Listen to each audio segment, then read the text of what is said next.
On the edge of Leadville, Colorado, where winter doesn't knock, it kicks down doors, Sheriff Emily Morgan trudged through the biting cold.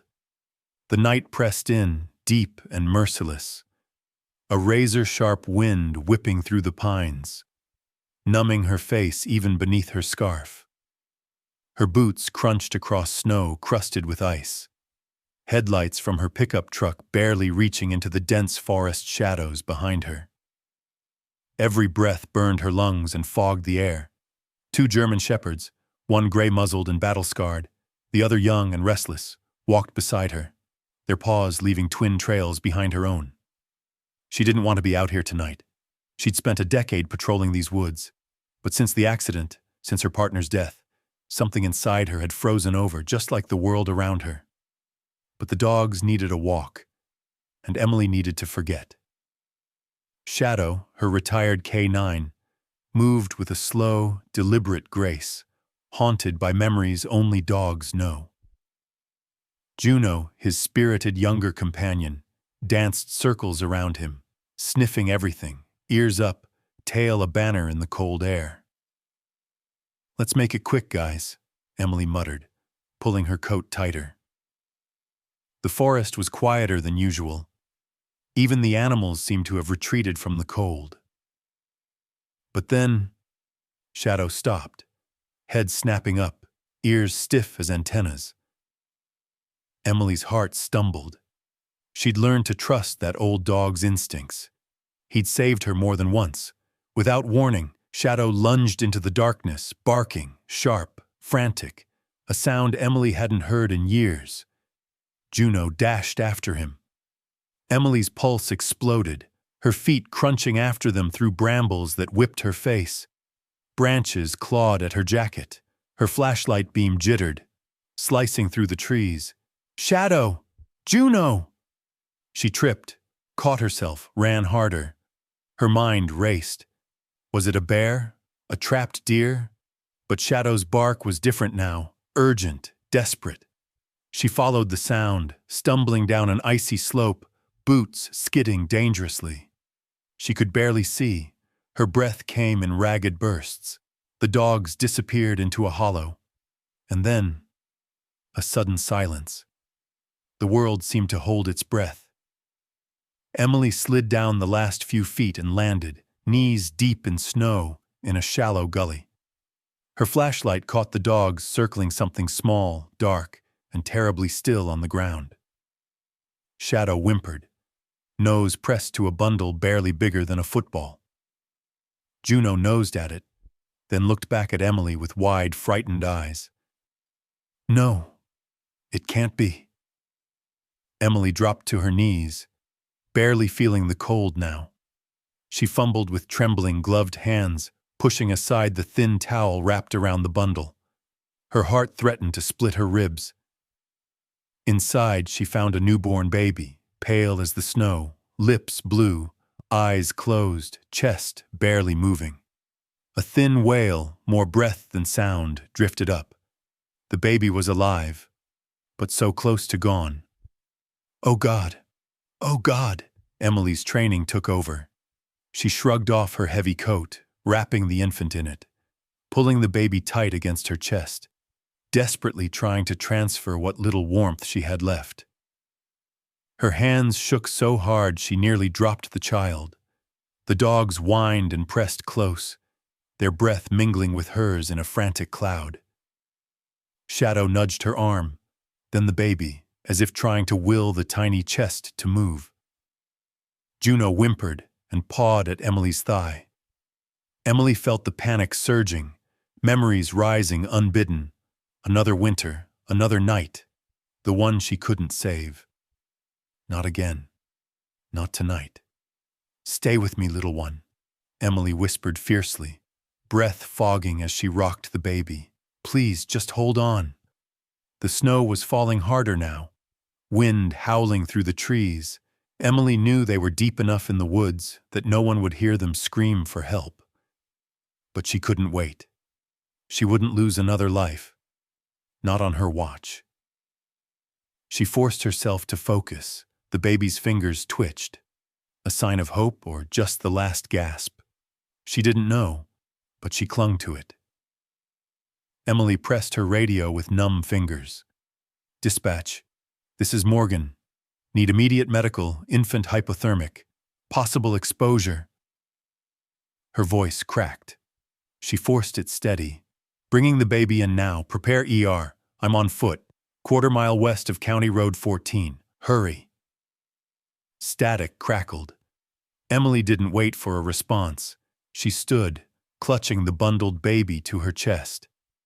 Shadow and Juno flanked her, tense, their bodies heat against her legs. She pushed back through the trees, stumbling, fighting exhaustion, following her own footprints back to the truck. Every second felt stolen. She could feel the baby's heartbeat, so faint she thought she was imagining it, against her own frantic pulse. At the edge of the forest, Emily risked a glance down. The baby's eyelids fluttered. Shadow whined, tail thumping weakly against the snow. Emily's eyes stung. Cold, fear, maybe hope. She kissed the baby's tiny forehead. "Don't you dare give up," she whispered. In that frigid night, with death lurking in the woods, Emily Morgan, 2 loyal dogs, and a fragile spark of life set out for town. Against the dark, against the cold, against the odds. And somewhere in the heart of that storm, hope flickered. Small, stubborn, but alive. Emily barreled through the snow, boots slipping, lungs burning, every muscle shaking as she clung to the baby pressed against her chest. Shadow and Juno flanked her, close enough for their fur to brush her thighs, their breath steaming in the frigid night air. The forest, so dark and endless moments ago, now seemed like a prison of ice and trees closing in. But Emily's mind was fixed on one thought. The baby can't die. Not now, not here. She burst from the woods and sprinted for her pickup truck, hands barely functioning from cold and fear. The headlights made harsh cones in the darkness. She yanked the door open, clambered inside, and with trembling hands, settled the bundled baby on the back seat, wedged between Shadow and Juno. The heater blasted icy air that barely made a dent in the chill. "Come on! Come on!" Emily fumbled the keys, jaw clenched tight enough to ache. The engine coughed, caught, and roared to life. She cranked the heat, blasting it toward the baby, whose lips were still too blue, whose tiny breaths were so shallow Emily had to check every second that he was still alive. "Hold on, kiddo," she whispered, voice cracking as she sped out onto the deserted road. The snow kept falling, blurring her windshield. Her knuckles went white on the steering wheel as she pressed harder on the gas. Shadow whined, refusing to sit, hunched over the baby, his big head low, old eyes fixed on that fragile chest. Juno shifted restlessly, pressing her head to the car seat. Ears laid flat in worry. The baby gave a tiny, strangled cry, barely more than a whisper, but it shot through the cab like a bullet. Emily's heart seized. She reached back, one hand on the steering wheel, the other stroking the baby's cheek, desperate to give comfort, desperate to prove she was there. "Shh, you're safe now. You're safe." Emily kept her voice gentle, though she was screaming inside. Her mind flickered, unbidden, to a night from her childhood. Sirens, cold, the helpless ache of losing someone she loved. She gritted her teeth, blinking hard. Not again. She wouldn't let it happen again. The hospital was 7 miles away, every mile a gauntlet of icy turns and hidden black ice. Emily pressed on the gas, speeding through the empty streets. The only light the reflection of her headlights on the swirling snow. Red lights blurred past. Shadow barked low and deep every time they hit a stoplight, as if urging Emily to run them all. Juno yipped, shifting anxiously. Emily's radio crackled. "Morgan, you there? What's your ETA?" 5 minutes, maybe less. Baby's in bad shape. Hypothermia, possible respiratory distress.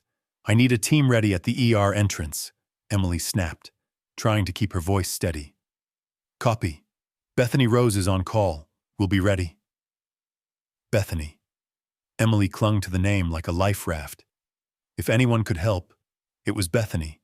Sharp, steady, someone who'd seen more tragedy than most, and survived it. Emily fought back another surge of panic as the baby's cry faded, replaced by shallow breaths, so weak she could barely see the rise and fall under her coat. Don't you dare leave me, Emily whispered, tears freezing on her cheeks as she screeched into the hospital parking lot, lights flaring in the darkness. Emily could see staff waiting at the doors. Bethany, tall and red-haired, bundled in a nurse's coat, flanked by 2 orderlies and a doctor. Emily barely slammed the truck into park before she flung the door open, cradling the baby tight as she ran. Shadow leapt from the car, sticking close to her side, never taking his eyes off the bundle. Juno followed, barking sharply as the cold hit. Bethany met her at the door, blue eyes wide with shock and urgency. What happened? Found him in the woods. Exposure, maybe an hour or more. He's freezing, barely breathing. Emily's words tumbled out, panic riding every syllable. Come on, we've got you, let's go. Bethany's voice was calm, but her hands shook as she took the baby, instantly assessing, checking the pulse, snapping orders at the staff. Emily hovered at the door, Shadow beside her, Juno pacing anxiously. The world shrank to the sight of Bethany and her team working over the tiny body, peeling away the damp towel, wrapping him in warm blankets, applying heated pads, gently rubbing his limbs. Machines beeped, IVs were inserted, oxygen hissed. Emily's heart hammered in her chest.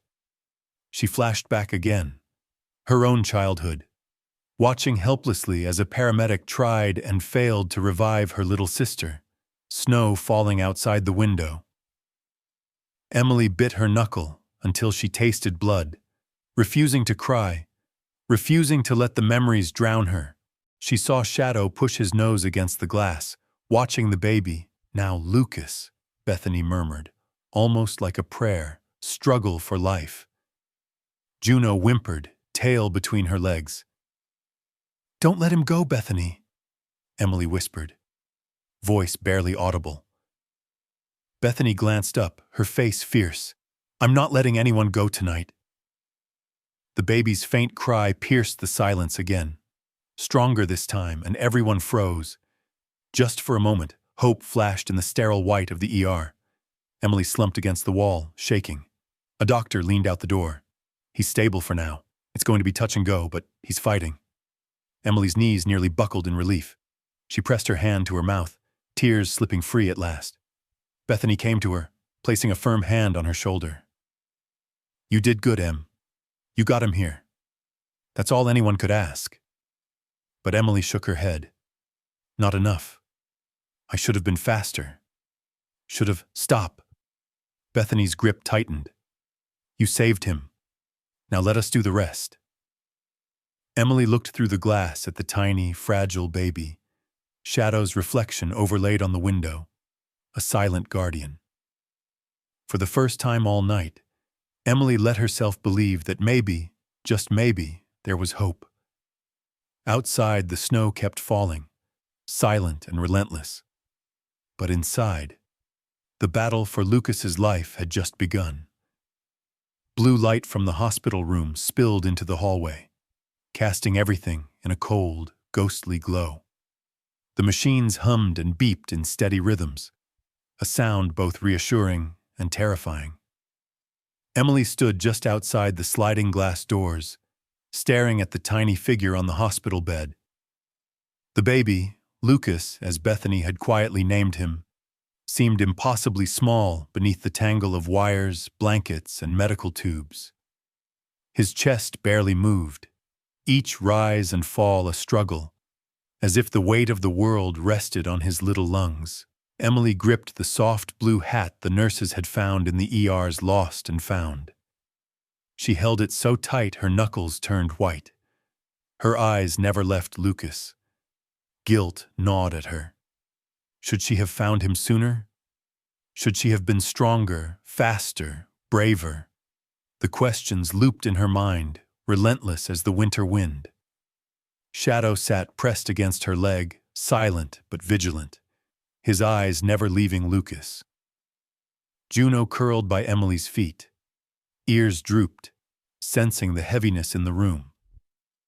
Inside, Bethany moved with gentle purpose, her voice barely a whisper as she soothed Lucas. She cradled his hand, humming a lullaby so soft Emily could almost pretend it was her own mother humming to her, all those years ago. Bethany's hands trembled, but her touch was steady, each motion filled with a tenderness that came from a place of old pain and hard-won hope. Emily knew Bethany's story, how she had lost her own child years before, how she had thrown herself into saving every child who came through these doors. Tonight, her face was taut with worry, her eyes shining with a haunted light. For a long time, Emily stood in silence. She couldn't bring herself to step inside. It was easier to keep her distance, easier to let the thick glass wall be a shield for her own guilt. But Shadow whined, pawing softly at the door, as if to say, "He needs you." Emily forced herself to enter. The room was warm, almost stifling after the bitter cold outside. The air smelled of antiseptic and hope and fear. Bethany glanced up, offering a weary smile. "Come here," she said gently. "He's still fighting." Emily moved to the bed, sinking into the chair beside Lucas. She reached out, her fingers brushing his tiny hand. For a moment, everything else faded. The beeping, the fear, the weight of her badge. All that mattered was this fragile life and the chance to keep it burning. Emily glanced at Shadow, who stood at the glass, eyes locked on Lucas, tail barely twitching. Shadow had always been her protector, her partner, her rock. Tonight, he was something more, a witness to hope, a bridge between broken hearts. "Hey, little man," Emily whispered, her voice thick. "You're not alone, okay? You're not alone." Juno scooted closer, laying her head on Emily's foot, offering her warmth and silent solidarity. Emily closed her eyes, taking a shaky breath. For the first time in years, she prayed, not to any god she'd ever known, but to the universe itself, to mercy, to fate, to whatever might be listening.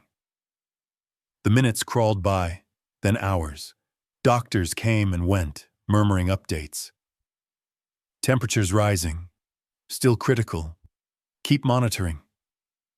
Bethany never left the bedside, stroking Lucas's cheek, singing soft tunes that seemed to wrap the room in a cocoon of comfort. Emily finally spoke, voice barely above a whisper. "We can't lose him, Shadow. Not again." She didn't try to hide the tears. She let them flow, each one a confession. Shadow nuzzled her hand, his old eyes full of pain and hope. Emily remembered the nights she'd buried herself in work, refusing to face her own grief. But tonight, she couldn't run. She had to stay. She had to believe. At some point, Bethany sat beside her. "I used to think I could save everyone," Bethany murmured, voice trembling. "But I learned. Sometimes you just have to hold on. Sometimes that's enough." Emily nodded, unable to speak. They watched together as Lucas's monitors beeped out their fragile symphony. Every small improvement, a twitch, a stronger breath, felt like a miracle.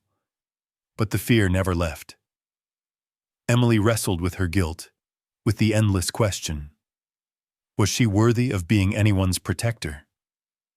As dawn crept into the sky, pale light filtering through frosted windows, the doctors gathered one last time. Lucas's temperature was up. His pulse was stronger. He was still in danger, but he was alive. Emily let out a breath she didn't realize she'd been holding. The relief was so sharp it hurt.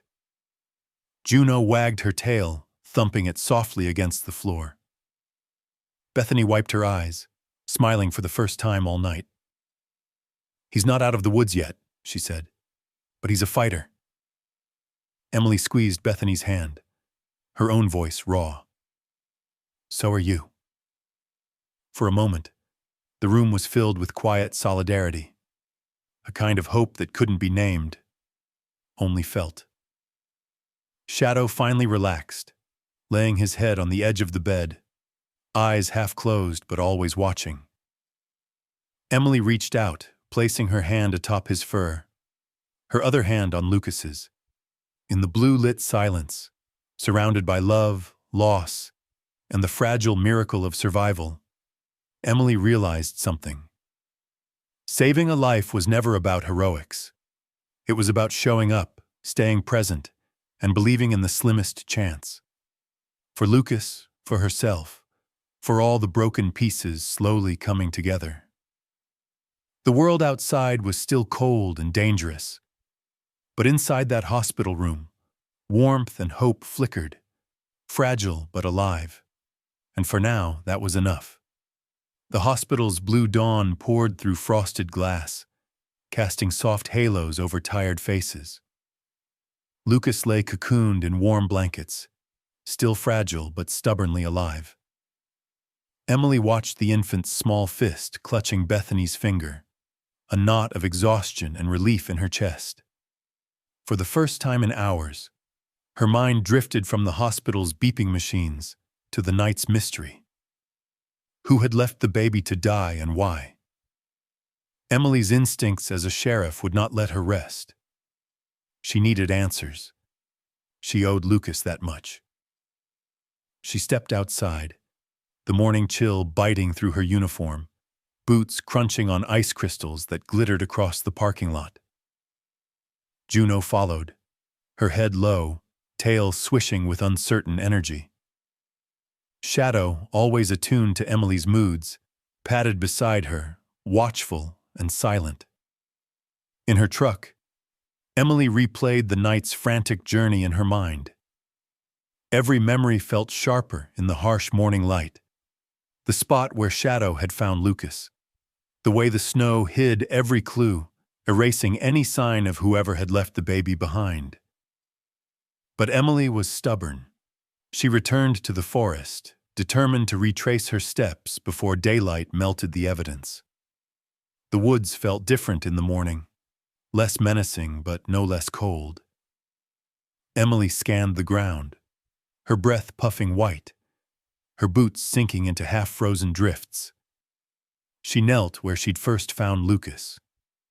Juno sniffed intently, nose to the earth, tail flicking. Shadow circled, then paused, nose pointed toward a barely visible trail pressed into the snow. Emily followed the path, eyes narrowed, heart thudding with anticipation.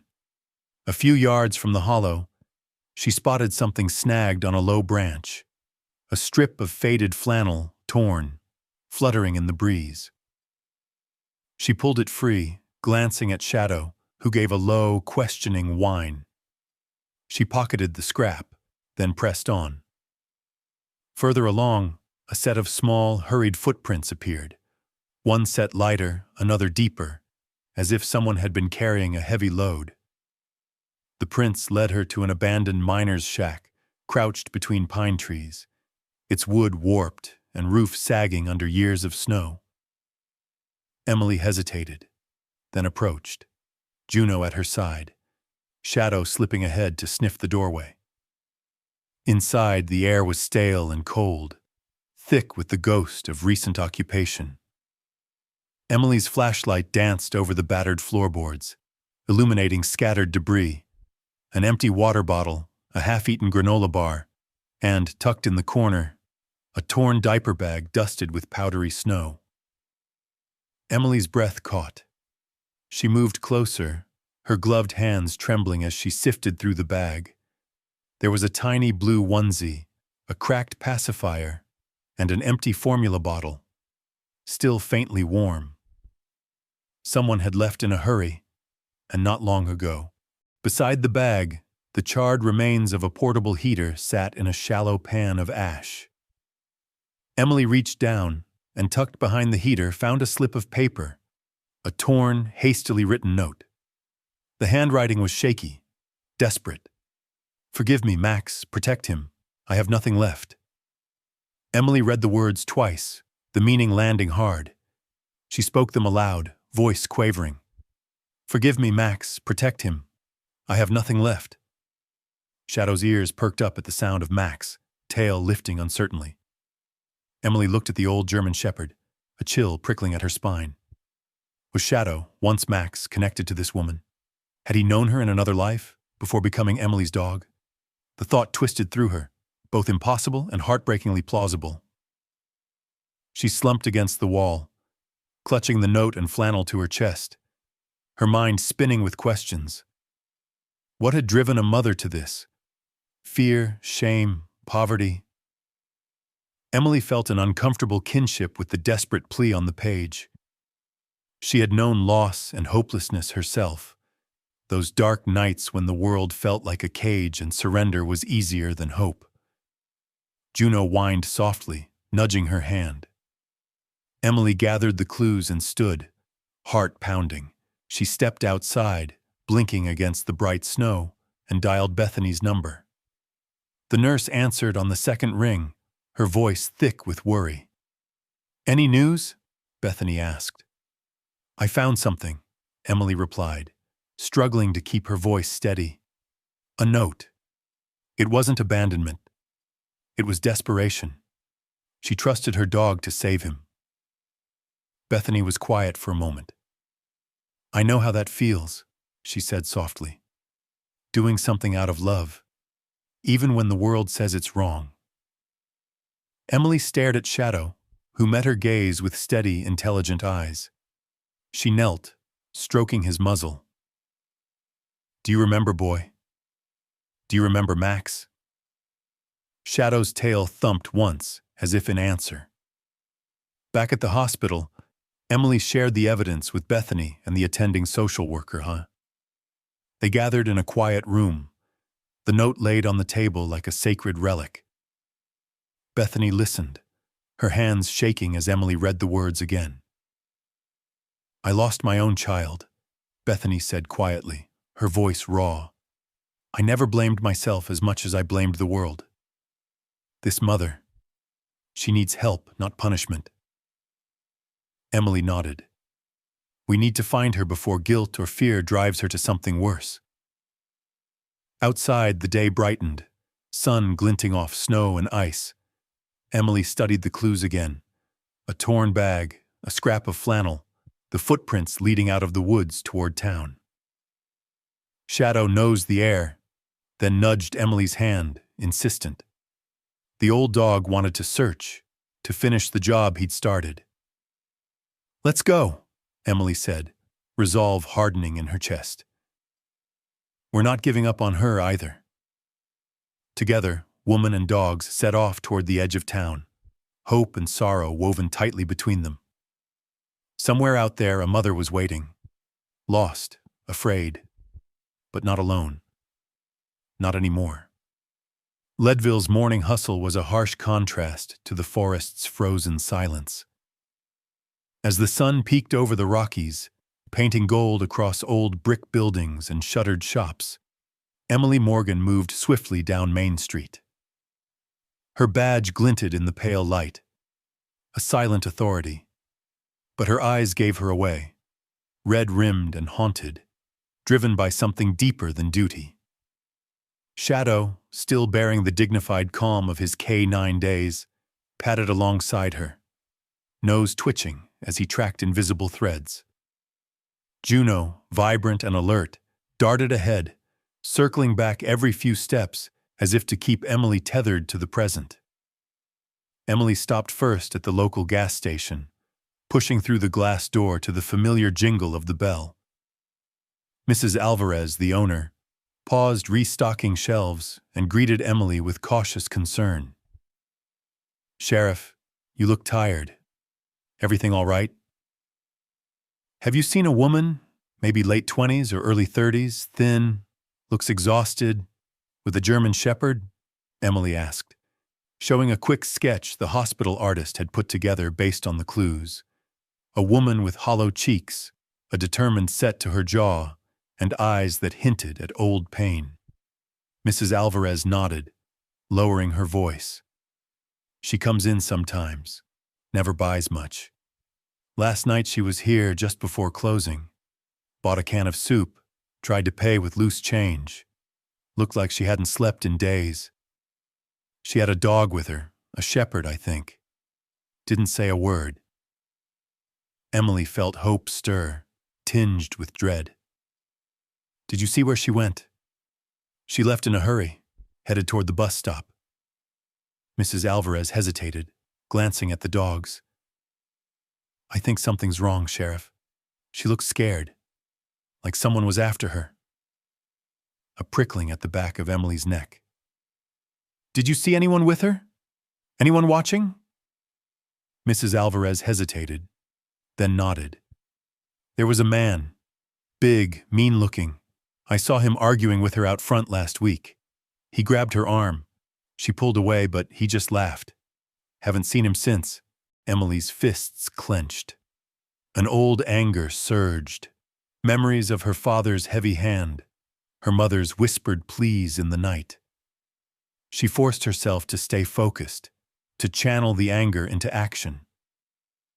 Thank you, Mrs. Alvarez. If she comes back, call me right away. She left the gas station, heart thudding. At the bus stop, she found cigarette butts, a worn scarf left behind, and fresh paw prints dusted with snow. Shadow sniffed the ground and pulled, leading Emily and Juno toward the next block. Emily's pulse quickened as they turned a corner and came upon another shop, the tiny grocery where locals picked up odds and ends. Inside, the clerk recognized the sketch instantly. She's been coming by all week. Never talks, just watches the door. Her dog always waits outside, keeping guard. She was here yesterday, around noon. Emily pressed for more details. The clerk remembered a brief argument out front. The same man as before. Loud, aggressive, threatening. The woman had flinched, but stood her ground. She's tough, the clerk offered quietly, but scared. The dog wouldn't let the guy near her. Emily's mind spun, piecing together the fragments. A desperate woman, a loyal dog, a shadowy abuser lurking at the edges of every memory. She checked the security footage. There, grainy but unmistakable, the woman with her German shepherd, leaving town, always glancing over her shoulder. The dog stayed glued to her side, never letting her out of sight. Suddenly, Shadow barked, pulling Emily to the doorway. He sniffed the air, then tugged her down the block, toward the city park. Emily's phone buzzed as she jogged to keep up. Sheriff Morgan, said the dispatcher. A caller at Memorial Park says there's a woman matching your description. She's sitting on a bench with a German shepherd. Hasn't moved for over an hour. Seems out of it. Emily thanked her and hurried toward the park, nerves tight as piano wire. The streets blurred as she half ran, boots sliding on slush, heart pounding. Shadow surged ahead, straining at the leash, a living compass pointing the way. Juno barked encouragement. As the park came into view, Emily slowed, taking in the scene. A thin woman hunched on a bench, face hidden by a dirty scarf, a battered backpack beside her. The German shepherd sat at her feet, eyes vigilant. They looked like they belonged to another world, carved out of hardship and hope. Emily approached slowly, hands open, her voice gentle. Hey there. My name's Emily. I'm here to help. The woman flinched, eyes darting up, fear and exhaustion swirling in their depths. For a moment she seemed ready to run, but the dog leaned into her, grounding her. It's okay, Emily said, lowering herself to the bench's edge. Shadow sat beside her, tail wagging softly. You're safe now. Your baby. He's alive. He's at the hospital. He's going to make it."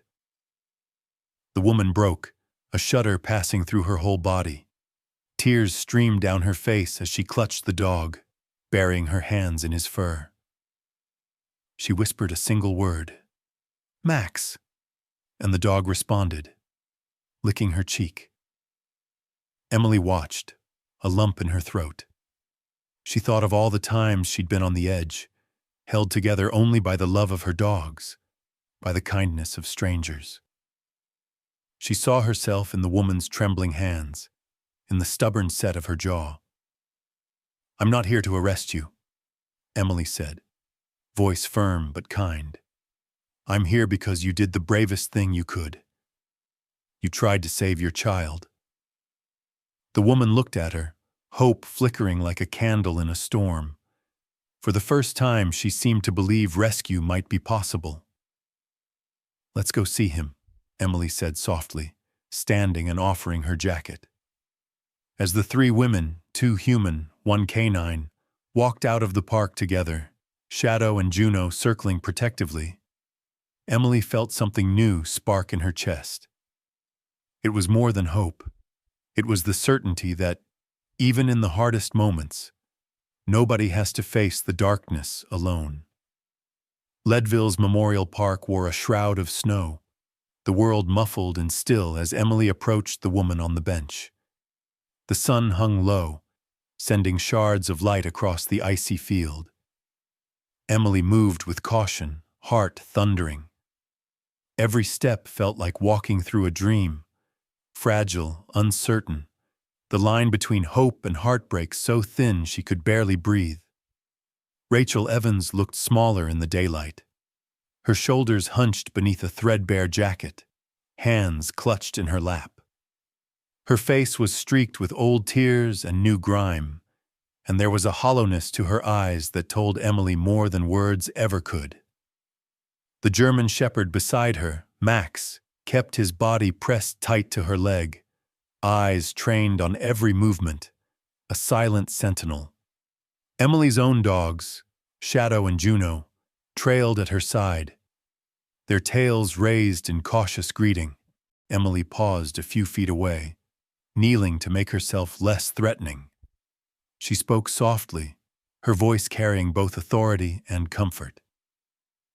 "Rachel, my name's Emily Morgan. I'm the sheriff here, but today, I'm just someone who wants to help." Rachel's lips trembled. "If you're here to take me to jail, just let me say goodbye to him first." Her fingers dug into Max's fur, white-knuckled, desperate. Emily shook her head, gentle but unwavering. "I'm not here to punish you. I'm here because your son is alive. He's at the hospital fighting, and he's got a whole team rooting for him." She let her words hang in the icy air, watching as they worked their way into Rachel's defenses. For a moment, Rachel's breath hitched.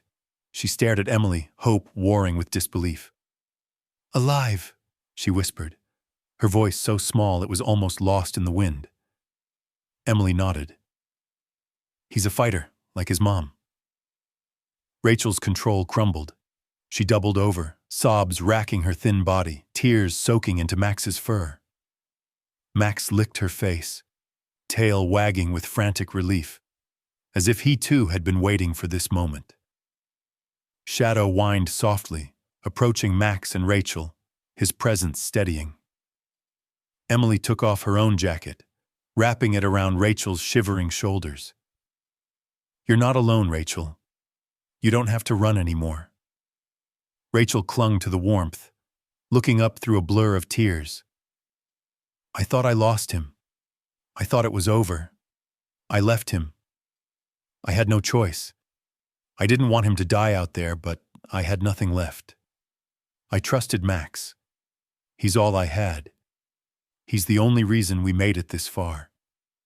Max looked up at Rachel with devotion that made Emily's heart twist.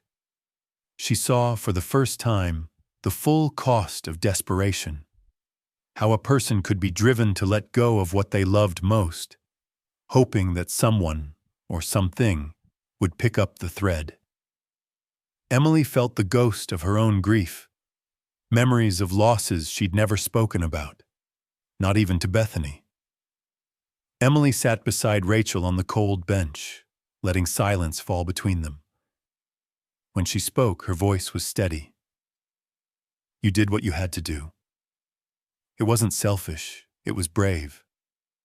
Sometimes loving someone means risking everything. Sometimes it means asking for help, even from a stranger. Rachel shuddered. I can't go back there. He'll find me again. He always finds me. Emily's jaw tightened. The mention of he was confirmation of the threat Emily had pieced together.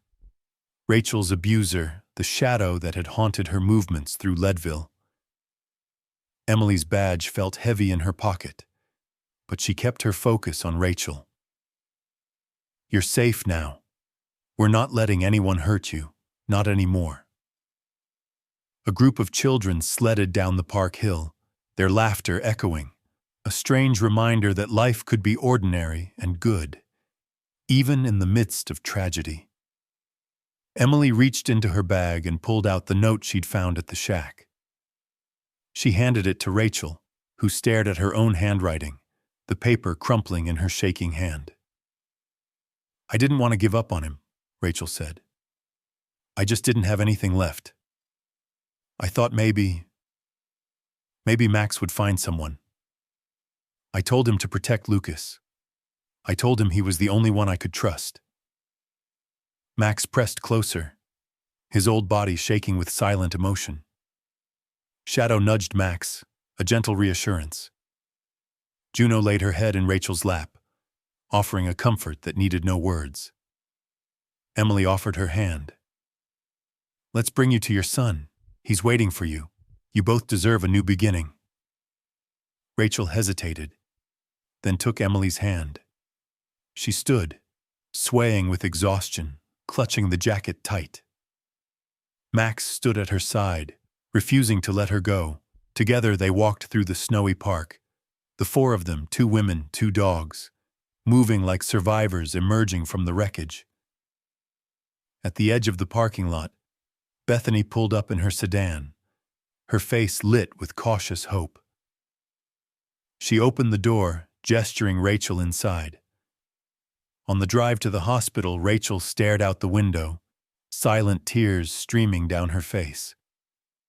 Emily rode beside her, hand resting over Rachel's trembling fingers, while Max and Shadow took up sentry in the back seat. Bethany spoke softly, promising safety, promising hope, promising that sometimes the world offered second chances. When they reached the hospital, Emily escorted Rachel inside, past the nurses and the curious glances. The warmth of the building, the bright lights, and the smell of antiseptic signaled that they'd left the darkest part of the night behind. Bethany led them down the hallway, her own eyes glassy with tears. They paused outside the nursery, Emily's hand steady on Rachel's shoulder. Through the window, Lucas slept, his small body tucked in a nest of blankets, a world away from the hollow in the snow where he'd been found. Rachel's knees buckled, and Emily caught her, holding her up as she wept with relief. Max's nose pressed to the glass, tail beating, as if he could will Lucas to wake up and see his family reunited at last. You did it, Emily whispered. You brought him home. For the first time, Rachel let herself believe it might be true. The fluorescent lights in the Leadville hospital seemed too bright, reflecting off the polished floors and making every moment feel raw, exposed, impossible to hide from. As Rachel stepped into the pediatric wing, her legs trembled, every footstep echoing the weight of the past few days. Max stayed glued to her side, his tail wagging in slow, cautious arcs, eyes locked on every face, as if he was still her guardian and not Emily's dog, not just yet. Emily led the way, her back straight, her voice calm but urgent as she spoke with the head nurse. Bethany fell in step beside Rachel, her presence a quiet anchor. The corridor buzzed with the familiar noise of hospitals, distant voices, beeping monitors, the soft whir of machines fighting to keep little lives burning. Rachel barely noticed. Her eyes were fixed ahead, searching for the one face she both longed for and dreaded to see. They turned a corner, and there, through a wall of glass, Rachel saw Lucas. He was so small, dwarfed by the tangle of tubes and blankets, his tiny fist curled and uncurled, and for a moment Rachel couldn't breathe. The guilt she'd carried, heavier than any winter coat, squeezed her chest. Was it really him? Had she imagined his faint cry, the color returning to his cheeks? Was he truly safe? Emily opened the door, letting Rachel slip inside. Shadow waited outside, watching through the glass, while Juno sat beside Bethany, tail sweeping across the tiles in nervous anticipation. Rachel hesitated, afraid to get too close. But Bethany took her hand and gently guided her to the bedside. Lucas's breath came in shallow, steady rhythms, his skin warm and pink now. Rachel reached for him, her fingers trembling so hard she nearly pulled back. But Bethany placed her hand over Rachel's, and together, they touched the baby's tiny fist. Lucas's eyes fluttered open for a brief second, meeting Rachel's. He blinked slowly, as if trying to remember her, then squeezed her finger with surprising strength. A sob broke from Rachel's chest, a sound torn between joy and shame. "I'm sorry, I'm so sorry," she whispered, head bowed, tears falling in a silent torrent. "I never wanted to leave you. I thought it was the only way." Bethany brushed a gentle hand across Rachel's shoulder, her own eyes wet. "He's here. You both are. That's what matters now." Emily stood at the door, arms crossed, jaw set against her own tears. She watched as Rachel hunched over the crib, her body racked with silent apologies. The hospital's psychologist, called in by the staff, waited nearby, ready but not pushing, knowing some wounds needed air before they could be dressed. The days that followed blurred into a cycle of hope and anxiety. The hospital performed a DNA test to confirm Rachel was Lucas's mother, a formality that no one truly doubted. Still, the system moved slowly, and social services hovered, weighing whether it was safe to keep the pair together. The old threat, Rachel's abuser, remained a shadow in the background, a reason for caution, for endless paperwork and questions. But inside Lucas's room, something else was happening, a quiet restoration. Rachel refused to leave his side, sleeping in a borrowed recliner. Max curled under her feet, ever vigilant. Bethany and Emily visited often, bringing warm meals, new blankets, even a stuffed bear. The nurses, touched by the story, found themselves sneaking in for a glimpse of the reunion, moved by the way Rachel would hum lullabies to Lucas, her voice thin but determined, hope blooming inside her even as fear lingered at the edges. Bethany, watching this fragile new family, felt old wounds begin to soften. She'd lost her child years before, lost herself to grief and work and the hardening of her heart. But watching Rachel and Lucas, she felt a piece of herself return. A spark of faith that even the most broken people could mend, given the right help. Emily, for her part, became Rachel's fiercest advocate. She argued with social services, fought for visitation rights, and stayed late into the night researching options for protective custody. She shared some of her own story, her losses, her regrets, her knowledge that guilt and trauma didn't fade, but could be faced slowly with help. She told Rachel she believed in her, not as a sheriff, but as a fellow survivor. Still, the world outside Lucas's hospital room pressed in. Social services debated, some arguing that the trauma was too great, that Rachel was too unstable. Others, including Bethany and Emily, insisted on the power of love, of a mother's fierce determination. They pointed to the bond between Rachel and Max, to the fact that it was love, not malice, that had put Lucas in harm's way, and that same love had saved him. One afternoon, Bethany found Rachel sitting by the window, Lucas sleeping in her arms, Max's head resting on her lap. Rachel stared out at the snowy street, her voice low and ragged. "Do you think he'll forgive me?" she asked. "Do you think I deserve it?" Bethany squeezed her shoulder. "He already has, Rachel. Babies are made for forgiveness. The harder part is forgiving yourself." Rachel nodded, wiping her eyes. "I want to try. For him. For me. For Max." In that moment, Emily arrived with news. The DNA test had confirmed what everyone knew in their bones. Rachel was Lucas's mother. The hospital had filed a report about the abuse, and now there was a chance. Not a guarantee, but a chance that Rachel and Lucas could build a life together. Relief swept through the room, mingling with anxiety about the future. The road ahead was uncertain, but for the first time, hope was stronger than fear. As dusk settled over Leadville, Rachel pressed her forehead to Lucas's, whispering promises of better days. Max and Shadow lay side by side at the foot of the crib, guardians for a family reborn. Bethany watched from the doorway, her heart lighter.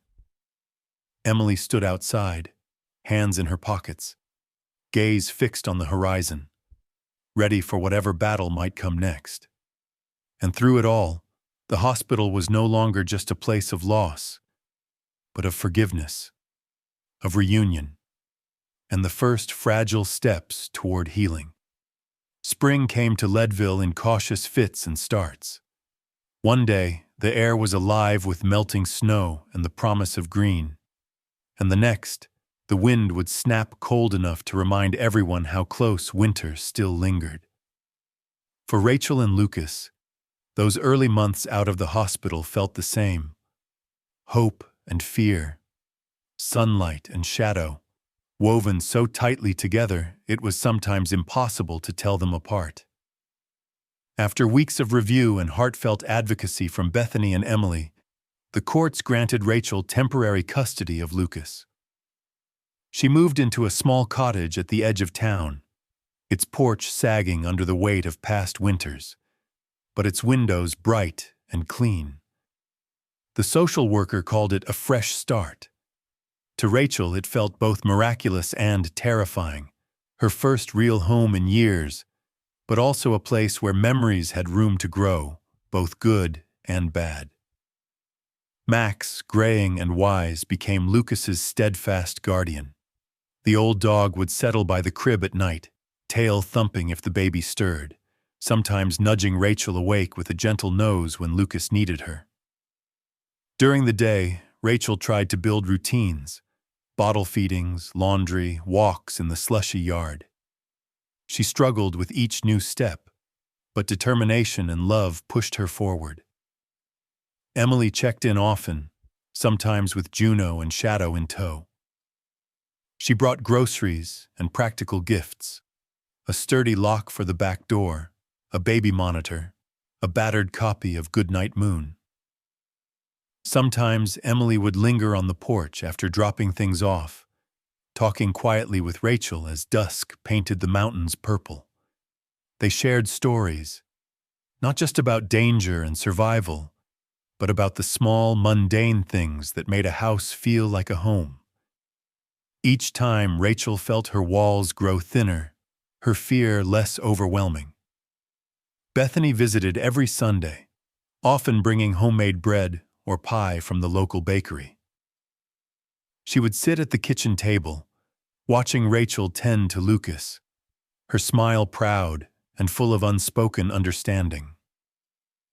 Some days Rachel would ask her questions about being a mother, how to soothe a fever, when to let Lucas cry, how to recognize his first real laugh.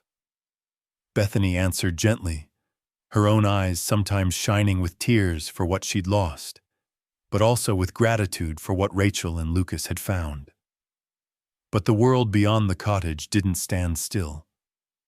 Rachel started work at the Main Street bakery, the scent of fresh bread and cinnamon rolls trailing her home each evening. She was quiet at first, but the owner, Mrs. Ramirez, welcomed her with a warmth that was almost overwhelming. Rachel learned to knead dough and frost cakes, hands busy, mind finally given space to rest. For the first time in years, she felt part of something, not just surviving, but belonging. Lucas grew stronger each day, his cheeks pink with health, eyes bright and curious. He learned to crawl on the cottage's faded rugs, giggling whenever Max allowed him to tug on his ears. The dogs, Max, Shadow, and Juno, became his constant companions, their antics filling the house with laughter and the comfortable chaos of a family that had come together through struggle. Still, the past was never far. Sometimes Rachel woke in the middle of the night, her breath coming hard, shadows in the corners of the room twisted into old fears. She would sit in the rocking chair by Lucas's crib, watching his chest rise and fall, Max at her feet, and will herself back into the present. Then, one gray morning, a letter arrived. No return address, just her name written in a slashing hand she recognized instantly. Her fingers shook as she tore it open. The words inside were few, but each one landed like a blow. "You thought you could hide? I always find you. Don't forget what you owe me." Rachel crumpled the letter, fear rising in her throat like bile. She didn't want to call Emily, didn't want to seem weak, didn't want to risk having Lucas taken away again. But by the next morning, another note appeared. This one slipped under her windshield wiper at the bakery. That evening, Emily arrived for her usual check-in and saw Rachel's pale face, the white-knuckled grip on the steering wheel. She listened quietly as Rachel showed her the letters, the old panic bleeding into her words. Emily's response was calm, professional, but beneath it burned a familiar anger, the kind she reserved for anyone who preyed on the vulnerable. "You did nothing wrong, Rachel. You and Lucas are not alone in this. We'll keep you safe." She increased patrols near the cottage, shared descriptions with other officers, and made sure Rachel's neighbors knew to keep an eye out. Bethany came more often, sometimes spending the night when the fear was worst. Even Mrs. Ramirez hired a friend to walk Rachel home after closing, just in case. Rachel's community, once strangers, closed ranks around her. She found herself comforted by their presence, by the sense that if danger came, she would not face it alone. Some nights, she still woke in fear, but more and more often, she woke to the sound of Lucas's giggles, Max's gentle snoring, and the warmth of belonging.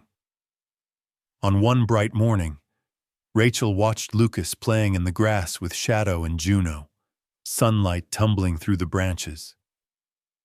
She realized suddenly that even as old wounds ached, new life had taken root. She was no longer running from the past, but running toward something, toward safety, toward hope, toward the family she'd made. And though the shadows of the past still lingered, Rachel stood taller, ready to fight, not just for herself, but for Lucas, for Max, for the second chance she'd never dared believe she'd find. A gentle dusk settled over the cottage, painting the sky in lavender and gold. Inside, the air was warm with the scent of fresh bread and the faint sweetness of cinnamon. Rachel moved quietly around the kitchen, her movements sure and steady as she set the table for dinner. The world outside was quiet, the threat that had shadowed her for so long finally losing its grip, though not its memory. Lucas babbled in his high chair. Max sprawled beneath him, head on his paws, always watchful. Shadow lay beside the fireplace, tail thumping whenever someone glanced his way, and Juno kept circling the table, hoping for scraps. It was a simple scene, a family gathering, laughter spilling softly from the walls. But to Rachel, it was nothing short of a miracle. Emily arrived just after sunset, the familiar crunch of her boots on the front steps making Rachel smile. She was followed by Bethany, who carried a homemade apple pie and the kind of tired contentment that only comes from a day well spent. The women hugged in the entryway, a moment of quiet solidarity, then settled around the table together, the dogs weaving between their legs as if they'd always belonged there. As they ate, conversation drifted easily from work to small-town gossip, from Lucas's first words, a jumbled version of Max, to the merits of Bethany's pie crust. Yet underneath the comfort was a shared understanding, a recognition of everything that had been lost and found, all the pain that had brought them to this point. Later, after Lucas had been tucked into bed with his favorite blanket and the dogs curled protectively nearby, Rachel poured mugs of tea and returned to the table. The room grew quieter, the fire's glow dancing across their faces. Rachel broke the silence first, her voice low but sure. Sometimes I wonder if I'll ever really forgive myself for what happened. Leaving Lucas in those woods, no matter how desperate I was, feels like a scar I can't wash away. Emily looked at her for a long moment, then reached across the table and squeezed her hand. You didn't leave him to die, Rachel. You left him so he'd have a chance to live. That takes a kind of courage most people can't imagine. You did what you had to do, and you trusted Max with your most precious thing. Bethany nodded, her eyes bright. We all carry scars. The question is what we do with them. You built a life out of hope, not fear. Rachel shook her head softly, tears threatening. I only survived because you both helped me. And because of Max, I keep thinking about that night. How he led Emily to Lucas. I don't know what I would have done without him. Emily smiled, glancing at the dogs. Shadow's got a nose for trouble and for miracles. He never gave up on Lucas. Or on you. Bethany leaned forward, voice gentle. Sometimes the greatest rescues aren't dramatic. They're quiet. They happen in kitchens, in hospital rooms, in the middle of the night when someone answers the phone. They happen when someone, human or animal, refuses to give up. A hush fell. Outside, a soft wind rattled the porch swing. The women let themselves sit with the weight of their shared history, each one tracing her own journey through pain, loss, and finally, connection. Rachel finally looked at Shadow, studying him in the firelight. Emily, do you think he remembers? That he used to be Max? Emily nodded, her smile tinged with awe. I think dogs remember more than we know. Maybe not in the way we do, but in their hearts. Shadow never stopped searching for you, for Lucas. His loyalty was the bridge that brought all of us together. Bethany added, sometimes love outlasts memory. It keeps us moving forward, even when we think we're lost. Rachel ran her hand along Max's back, her tears now soft and grateful. I always thought I had to be strong on my own. But I see now that real strength is letting others help and trusting that you're worth saving. Emily squeezed her shoulder. Community is made up of broken people helping each other heal. You gave Lucas hope when you let him go. You found your own when you came back. The conversation deepened as the night wore on. They spoke of trauma, how it shapes choices, how it can break a person or bind them closer to those who care. Rachel admitted she still had nightmares, that some days she struggled to trust the world. Bethany shared her journey through grief and loneliness, and how helping others had brought her back from the edge. Emily revealed scars from her own childhood, the pain that had made her a protector, not just by badge but by choice. They agreed that the dogs, especially Shadow, were the silent heroes. Animals didn't judge or hold grudges. They loved unconditionally, offering comfort and protection without asking for anything in return. In many ways, the dogs had been the glue that held their broken pieces together, their loyalty outlasting pain, memory, even time. As midnight approached, Rachel found herself feeling lighter. The cottage felt less like a hiding place and more like a home. The presence of her friends, the dogs, and the peaceful breathing of her son in the next room told her that survival was just the beginning. Healing came with being seen, believed, and loved. Before they left, Bethany looked Rachel in the eye. "You're not alone anymore. None of us are." Emily nodded, adding, "Sometimes the bravest thing you can do is accept help and forgive yourself." Rachel smiled, her heart swelling with gratitude and newfound strength. "Maybe one day I'll believe that fully, but tonight I'm grateful for all of you." As the women and their dogs said goodnight, the fire's embers glowed bright, a silent testament to everything they had endured and everything they would build together. 1 year later, Leadville's Memorial Park was alive with color and sound. A patchwork of booths lined the pathways, the air rich with the scents of barbecue and fresh grass, and laughter rolled over the field like a promise of better days. The whole town seemed to have turned out for the annual spring festival, and in the center of it all, beneath a sky so blue it hurt the eyes, stood Rachel, Lucas, Emily, Bethany, and their loyal dogs, each one a testament to the battles they had fought and the hope they'd found.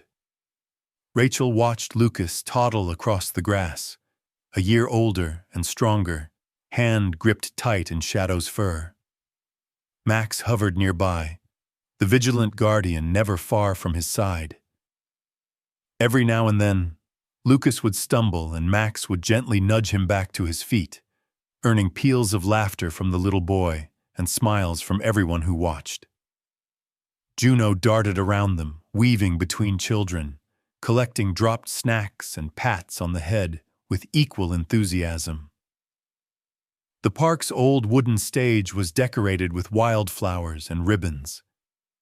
Emily stood backstage, checking her notes, trying to suppress the nerves that only came when she was about to do something that mattered. Bethany was at her side, smoothing Rachel's hair and offering quiet encouragement. "Never thought we'd end up here," Rachel whispered, her eyes glistening with emotion as she surveyed the crowd. The same town that had once seemed like nothing more than a stop on her way to nowhere. Bethany squeezed her shoulder. "You didn't just survive, Rachel. You changed this place.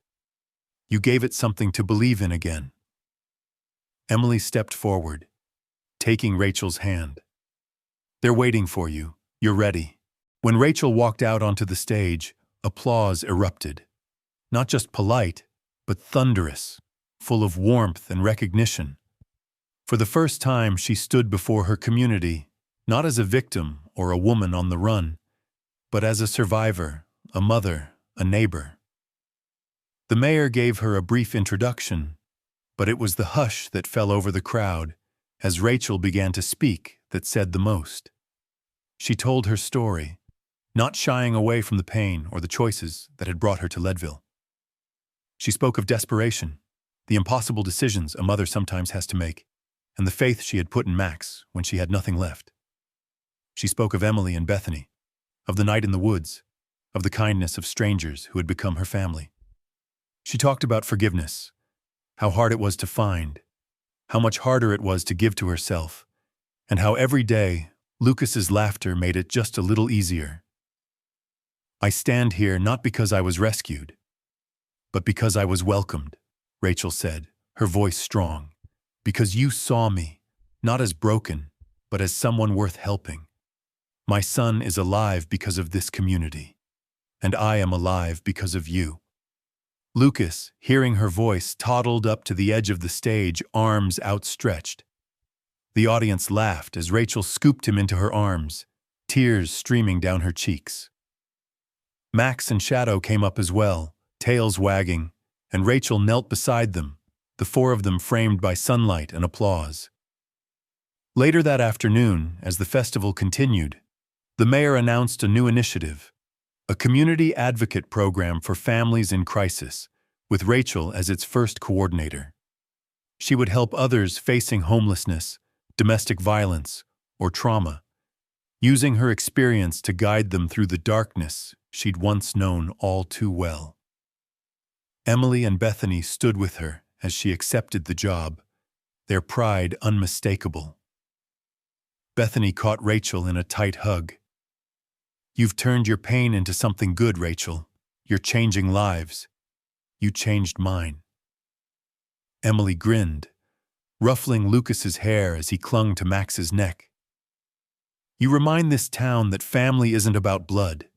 It's about showing up, about loving fiercely even when it's hard." The afternoon faded into evening, golden lights spilling through the trees. Rachel, Bethany, Emily, and their small patchwork family gathered under the festival lights for a picnic. Children played tag around the dogs. Lucas fell asleep in Rachel's arms, thumb in his mouth. Max curled around him protectively. The quiet strength of their bond was obvious to everyone who looked on. For a moment, Rachel let herself imagine the future.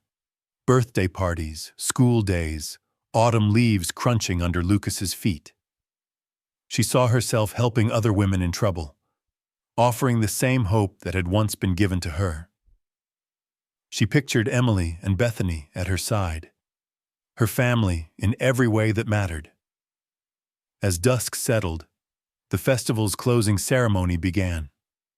Lanterns were handed out, one for each family, each hope, each loss and dream. Emily, Bethany, and Rachel walked together to the lake, Lucas sleepy in Rachel's arms, the dogs following at their heels. As Rachel released her lantern onto the water, she watched it float away, light burning steady against the growing dark. The three women stood quietly, hands clasped, shoulders touching. Emily's voice was gentle. "Even in the darkest woods, there's always a way through. Sometimes you just need someone or something to help you find the path." Bethany added, "We're proof that a little kindness can change everything. That rescue isn't just about one moment, but 1,000 small choices every single day." Rachel smiled, pressing Lucas's cheek to her own. "I'll never stop being grateful for the family I found here, human and animal, for the quiet heroes who never gave up on us, even when I wanted to give up on myself."